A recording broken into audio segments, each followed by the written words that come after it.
Ever since I got my first iPhone, I've had the fortunate opportunity, due to being in the tech content creation scene, to upgrade relatively year after year, notably skipping out on models like the iPhone SE or C models, and this has allowed me to see a lot of the technical changes year in and year out. But it's also notably affected me in that I always have to keep in mind I'm the edge case.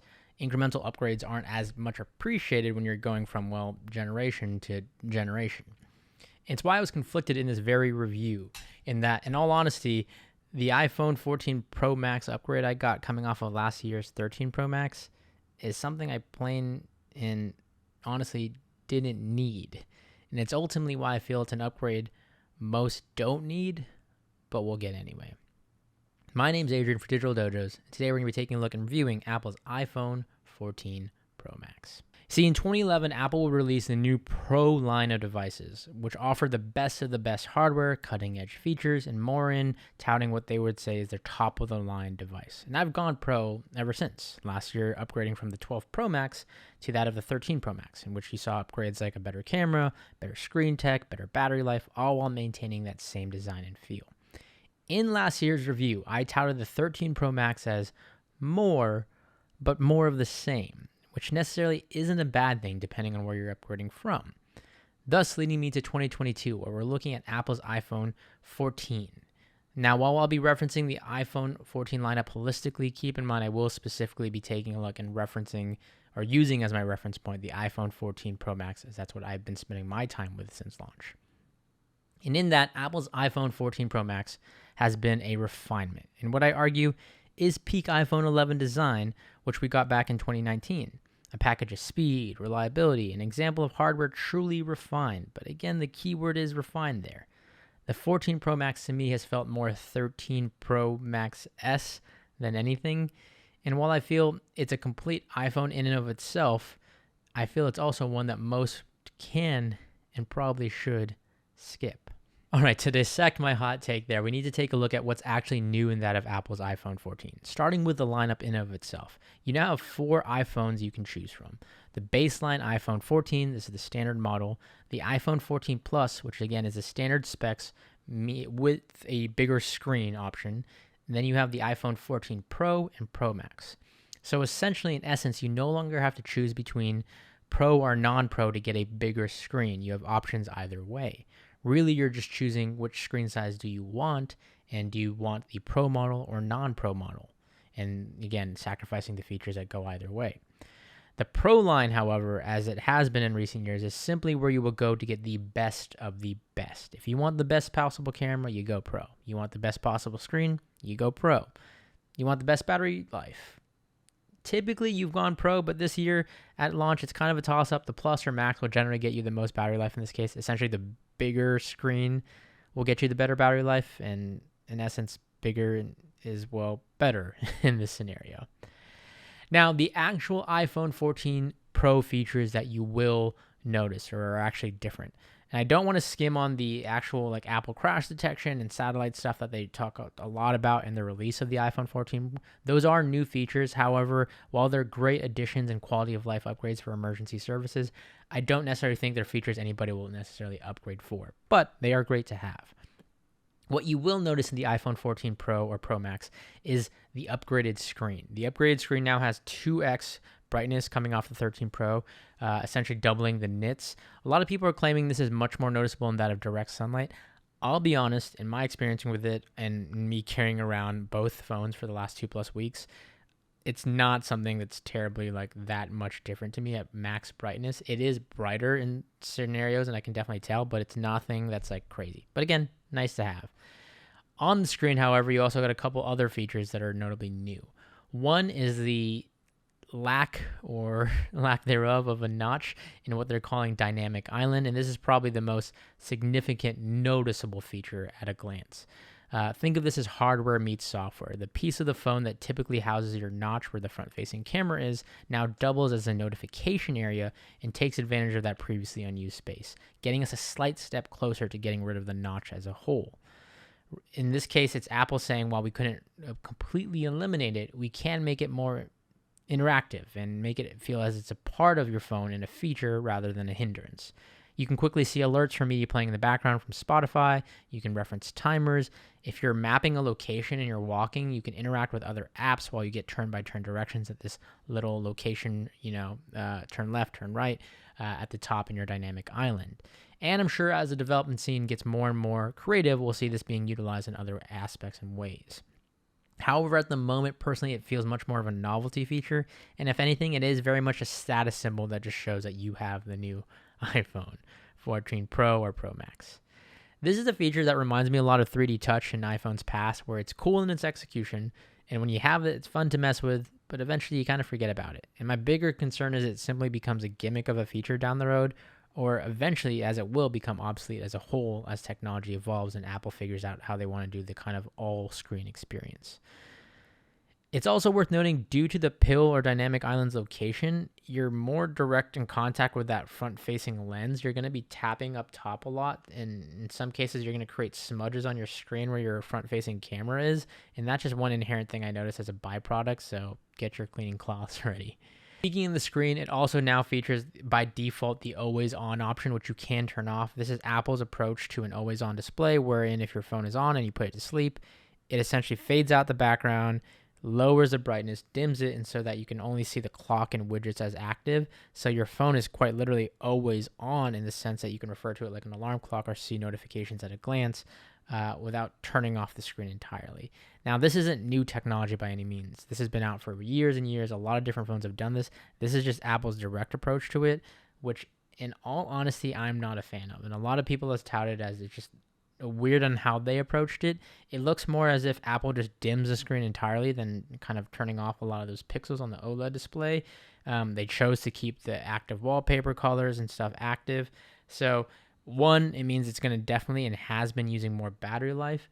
And it's just a feature that mentally is kind of different for a lot of people because it looks like your phone is essentially on. And a lot of people, forget that it's just this new always on display technology. So I personally opted to turn it off. Now, internally for the iPhone 14 Pros, they're also sporting some new hardware, the A16 Bionic chip, which is, fast, though not drastically faster. And it's why Apple didn't spend a lot of time on it in the keynote, harping in comparison to that of last year's Apple's A15 chip.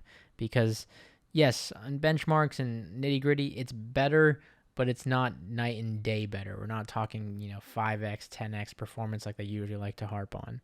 Speaking of which, the iPhone 14 base models, so the iPhone 14 and 14 Plus, aren't getting a new chip at all. They're actually getting the same exact chip as last year's iPhone 13, so there's absolutely no difference there really when it comes to performance. I think one of them is getting a slightly clocked GPU, but again, they're getting the same chip, and that goes to show how much difference there is between the A15 and A16. Now, the biggest and typically most sought after upgrade comes in the form of the cameras. The front-facing camera finally gets a bump in terms of specs to a 12 megapixel camera, resulting in better overall picture and video quality. Things like autofocus work much better. And again, this is just really, really overdue in my opinion. I think the front-facing camera is probably more used, if not, than the rear-facing in instances like TikTok or Instagram selfies or what have you. So it's just baffling that it took this long for Apple to kind of upgrade that front-facing camera. And the great thing about this is all across the iPhone 14 lineup, not just on the Pro models. Now, on the Pro model specifically, we did get the rear cameras where the iPhone 14 Pros truly shine, at least on paper. You have a now 48 megapixel bump when it comes to the lenses and the sensors here, coming off of the 12 megapixel sensors from last year. Note, this essentially is 48 megapixels downsizing to 12 for the most part, and to fully get the utilization you need to shoot in Apple's Apple RAW format, which is essentially unprocessed photos while resulting in overall better quality and flexibility. Does mean your photos are going to come out in much bigger file sizes when you're shooting in Apple RAW. And also, notably, slower shutter speeds when taking a photo because it just takes so much more time to process these photos. So don't expect to be rapid taking photos in the Apple RAW format. With a RAW shot, however, again, you can edit and control more variables if you're going to drop this into like Lightroom or Photoshop, just due to the amount of extra pixels your camera can now capture. And look, while I'm no pro photographer, I was able to take some sample set pictures here of the iPhone 14 Pro Max, as well as comparing it to last year's 13 Pro Max.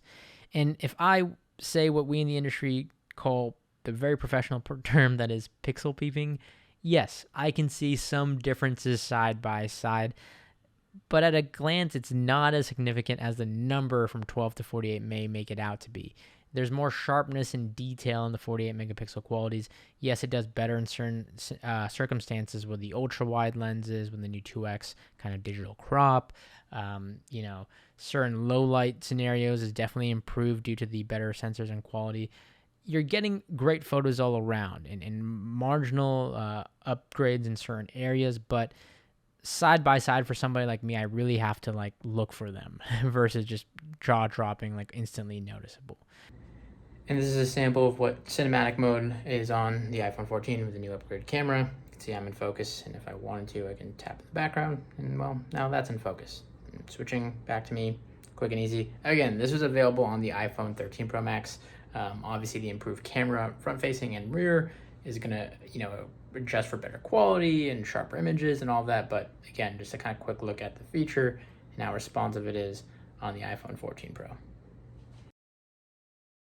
Now, much more proficient and educated and creative actual photographers out there in the scene, like Peter McKinnon and so ons of the world, are going to do much better and in-depth content, which I would never be able to convey, so I would highly recommend checking out their videos on the subject. At the end of the day, for me, here's my consensus on the iPhone 14 Pro Max camera. It's spectacular. Top down from video quality and the additions of new modes like action mode, which is just kind of this advanced stabilization technology, which kind of crops in your videos a little bit, to the photo quality that you get shooting standard or raw photos across all lenses. Low light has seen noticeable improvements. The, telephoto lens, the ultra wide lens, the front facing camera, which I thought was, again, highly overdue but appreciated. It all continues to baffle me from a technical perspective, what we pack into these everyday smartphones. Here comes the but. My last year's iPhone 13 Pro Max, and one I carried with me simultaneously while testing this phone for the last couple weeks, still shot really great photos. And for the majority out there, probably won't even notice that much of a difference if you had side by side or somebody gave you the 13 Pro and told you it was the 14 Pro. Now, for the actual pros out there, the photographers and so on and so forth, yeah, you're going to see the differences. These are things that you'll notice and be able to take advantage of without question. And I think more and more as these cameras get better, there's always that question of does the iPhone 14 compete with X DSLR out there? And it's always been yes and no, in that iPhones of recent years have been tremendous and have leveled the playing field that is in terms of the quality and camera technology they're packing and that we can carry in our pockets. However, will it offer the full flexibility that a DSLR rig offers? No. Simple and plain. But it's getting closer and closer and closer for everyday users, and majority of people out there will 1,010% be satisfied with something like this. Now, outside of the cameras, which I would say is probably the biggest upgrade on the iPhone 14 Pro, it did, like I say, get areas of improvement elsewhere. The new safety sensors and crash detection.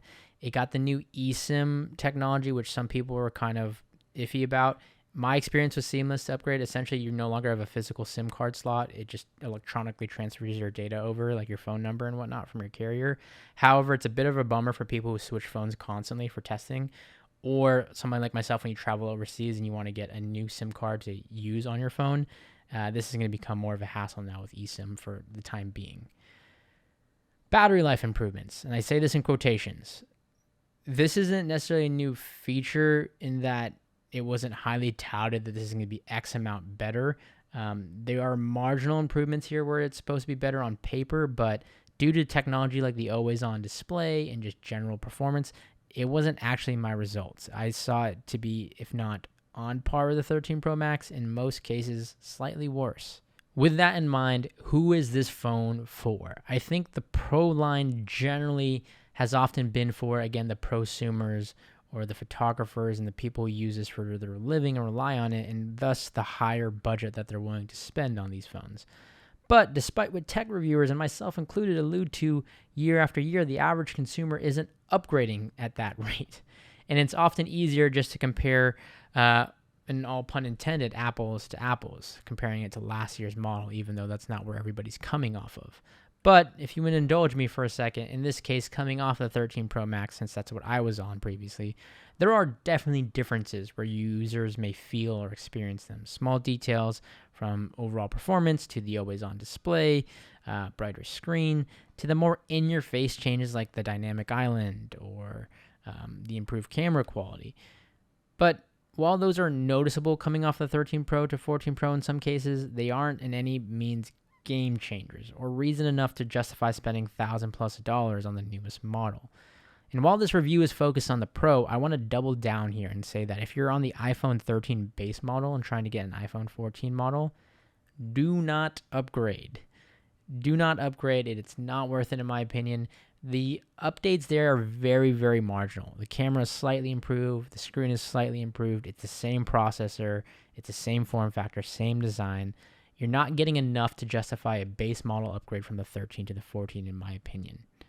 Now, the phone is for users who simply, A, want the best of the best. You want the best camera. You want the best performance. You got to go with the latest phone. That goes without saying. B, users who don't upgrade often and want to secure a long-term phone, which I would argue is a lot of people out there. People who don't upgrade every year or 2 or 3, but maybe every 4, 5, or 6. Then it makes more sense to spend the extra money and just get the current generation phone because that's going to last you longer anyways. C, if you're somebody where money is an infinite resource and you care not of an internet man's opinion, then just go for it because at that point there's no justification. You know what you want. You do you. Lastly, D, users who are coming from a completely different ecosystem. If you're upgrading from Android or changing from Android or transitioning back to Apple, this is hands down the phone you want to get, right? It has all the new features, it has the new bells and whistles, and it's probably going to be the most complete phone for you if you're switching back or converting to Apple. You're going to be satisfied in that regards. This phone is not for, in my opinion, iPhone 13 users. If you're on an iPhone 13, 13 Pro Max, Pro, I would simply wait this out. I think we're on the verge of another big jump in the upcoming years of iPhones, and I would certainly say that the base model users, the iPhone 13 users, should not upgrade to the iPhone 14 Pro. Even if you're somebody who's like, I'm on the iPhone 13, but I'm considering the iPhone 14 Pro or Pro Max, I would still say wait it out, in my honest opinion. I think the users who maybe would consider, or it's not for, I would argue maybe like even older users, iPhone 11, 12.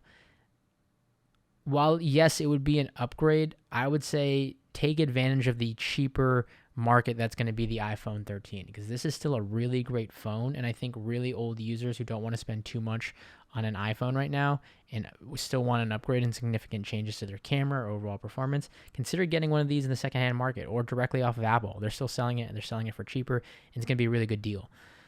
I think the iPhone 12 is probably that weird gray area because it probably doesn't make sense to go from the 12 to the 13 because the 14 just came out, unless it's like a budget question.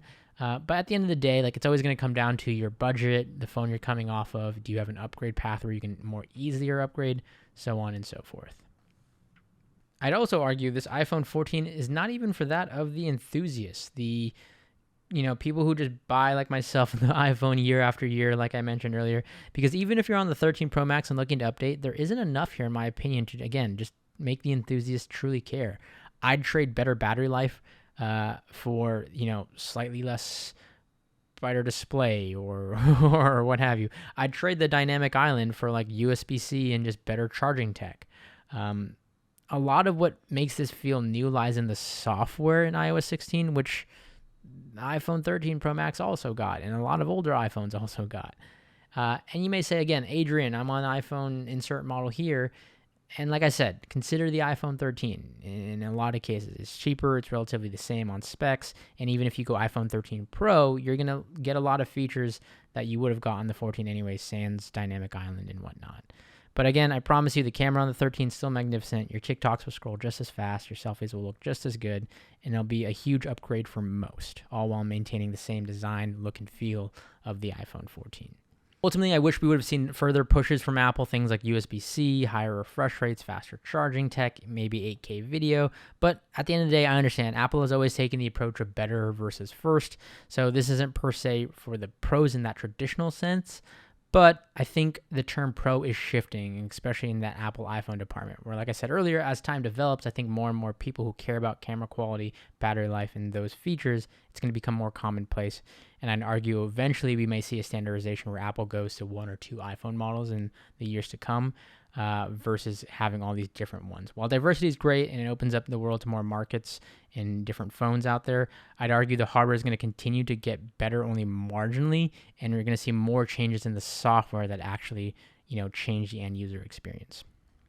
Lastly, I want to wrap up with my overall and just actual experience using the iPhone 14 Pro Max as my daily driver. A lot of my life and my daily interactions carried on as they should have. My phone, which I rely on for entertainment, for work, for general utility, has functioned as it has in every aspect as it did on my 13 Pro Max.